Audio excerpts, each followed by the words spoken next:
Well, back after a long time. A lot has happened. Things pretty much stayed the same for a while, like a long time. Until recently, I had a echocardiogram that showed pleural effusion. After back and forth with the doctors about what to do about this effusion, I ended up, I couldn't breathe at all. I went in, drove myself to New York City, went in, eventually ended up having a thoracentesis. They took about 750 milliliters off my lung.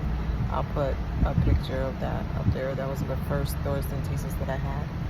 So,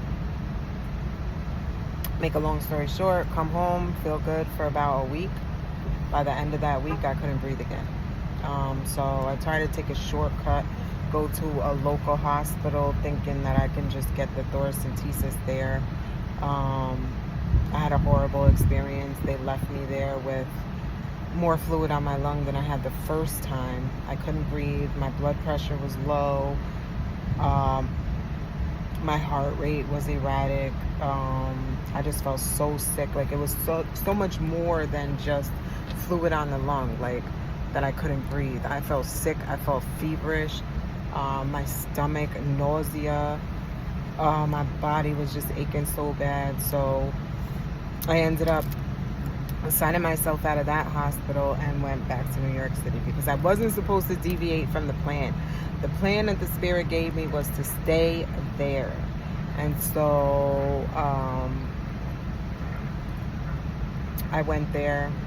And the first time that I went for the thoracentesis, they wanted to put a Plerex catheter in right away. And I did not feel, honestly, mentally, I just couldn't see how I could go from just being, fully able to now this catheter there all the time, medical supplies in my face all the time, having to deal with that. So the pulmonologist was like, look, let's just do this thoracentesis and see what happens, because sometimes you get a pleural effusion and then it goes away. So anyway, it didn't go away, it came right back. So at that point, after being suffocated 2 times by this fluid, I was like, never again. I don't care what you have to do. I don't care what you have to do, get it done, because I can't go through that again. What people don't talk about is like the damage that does to your lung. The second time when they put the Plerex catheter, and I'll also put pictures of the Plerex catheter in there. That's my new dog, Sugar Mama. Isn't she so cute? Well, she's not new. I had her for like a year now. She's my sugar baby. So the second time I was like, yeah, let's put the catheter in. So went in for that. It was like a simple procedure. They gave me like Twilight, which was awesome. It makes you feel like you're like conscious, you're there, but you're not there. I don't know. Besides that, anyway, the catheter went in. 1,000 milliliters of fluid was taken out. I stayed in the hospital like maybe a couple days after that. They did like a teaching on how this. Now, what I didn't know is that I most likely wouldn't be able to drain this myself. So I came home with a visiting nurse, which that's my homegirl. I'm not going to say her name, but I was blessed to have her as my nurse and for it to be a comfortable situation because, it's a little invasive, somebody coming and draining this fluid out of you 3 times a week, They taught my mother, so my mom's going to be taking over. The nurse is down to like once a week coming, and I drain every other week. The fluid has not stopped. It has continued. I'm told that it won't stop until we treat the cancer. So the first time that I had the thoracentesis, they tested it and it came back positive for malignancy. Second time, when they put the catheter in, they tested that fluid, and it was non-malignant, which they said once it's malignant, it's considered malignant. That's neither here nor there. The fact of the matter is there's fluid there. It's not going to go away until I do something. It's much more than just the ability to not breathe properly. It makes you feel sick. It makes me feel sick. Since then, I have this aching all in my chest, my sides. But what they're telling me is that the cancer really hasn't grown much, that we're basically going to start treatment to get rid of this fluid, hopefully get the tube out, and then pray for some shrinkage so that I can get back, I don't even want to say it like this, like that I can get back to where I was, but just so that I don't have this tube and I don't have to be drained, and I could take baths and I could swim if I wanted to, and just be independent, fully independent. I still kind of am. I just have this tube and it has to be drained all the time. I had a horrible reaction to Tegaderm, which is like a clear film that they put over to protect the Pleurex catheter. It's like a tube that comes out. Like I said, I put the picture up in there. It's like a tube that comes out, so that has to stay protected because you don't want to get an infection there. So this Friday, I will be starting chemotherapy for the first time since I started chemotherapy in February of 2022. I have been without that since then, and we're now August of 2025. I've already made it clear what I was doing to maintain optimal health and slow down the growth of my tumors, in which I did. Never against medicine. If it's something you need to do, I suggest that you do it. If there's anything you could do for yourself, I suggest that you do that as well.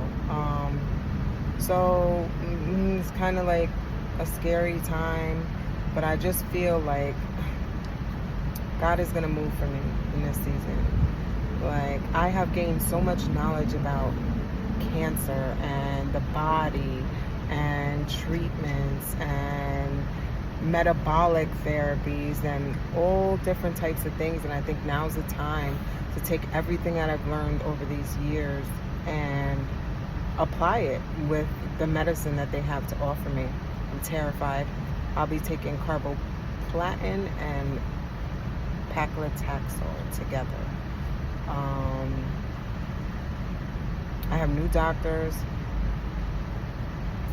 You know, when you ask God for some direction, for some understanding, He gives you this peace in your decisions to where you can make a decision and not even second guess it, when normally you would second guess everything, right? So I just believe that this whole journey, like part 2 to this journey that I'm about to, I would say 3, because I did the chemo, the surgery thing, then I did my own thing, and now we're back doing another thing. So the third part to this journey is going to be, you know, my relationship has gotten so much stronger with the Lord.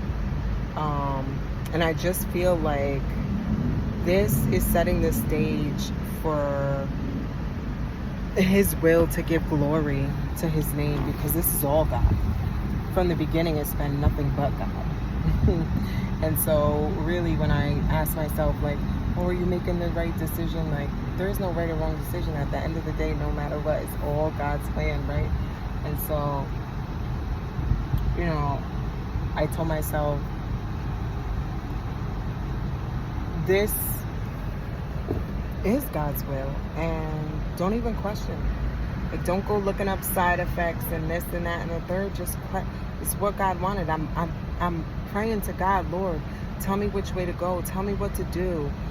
And then I get my answer, and still the human mind wants to second guess it and try to figure out why that's not it. Like, I got the word, and that's it. It's time to move on, and it's time to move in full faith and belief that this is God's plan, and I really believe that he's going to move.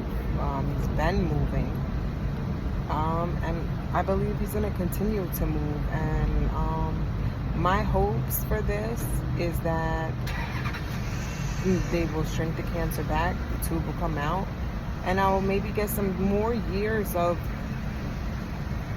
living good and free from the cancer life. And this time, just express my gratitude in a better way. When I have my abilities back to just be there for everybody that needs me. Just spread God's word, the glory and the goodness of God. To share my story and to help others that are dealing with this and others that are dealing with other things. Like, my life has not been smooth sailing. I've been through a lot. I have a lot of life experience with different things that I can use to help people. And I believe God's going to give me the time for that. And so this Friday, I will be going in for my first of 4 carbotaxol infusions. And I'll make another video before it goes, there, because there's some items that I'm going to be bringing that I hear are necessary, because of course I did go and look up the side effects, and I shouldn't have, because it gave me, and this is how you can tell the difference between what's God's given and what comes from the enemy, is because I was fine. I said, I'm going to go with this. I believe in my heart that the Lord is going to move and that he is going to give me his will. When I pray to him, he's going to give me his will, so that whatever happens through my life is going to give glory to him. And as soon as I went outside of that, instead of just trusting and believing and not even having to sift through side effects and possibilities and whatnot, just go with it. Just go with it, because the Lord gave you that word. Just go with it. You don't have to second guess. You don't have to look. You don't have to. So, of course, I did it anyway. And once I did, I woke up this morning with heavy anxiety, depression, didn't want to get out of bed, thinking about the worst, feeling like it's the end of the world. Those things are lies from the devil. And therefore, I'm not going to feed into that. I'm going to believe that he's put this in my life. He put this medicine in my life because that's the medicine that I need. He's given me these years to collect this information and this wisdom so that it could all be combined and used to give glory to his name. And that's what we're going to do. Right, sugar mama? But anyway, yeah, so if there's any questions you want to know, because I know it's been a long time in between, and there's a reason for that, and I will explain that as soon as I can. But yeah, so Friday, August 29th, 2025, chapter 3. Let's get it.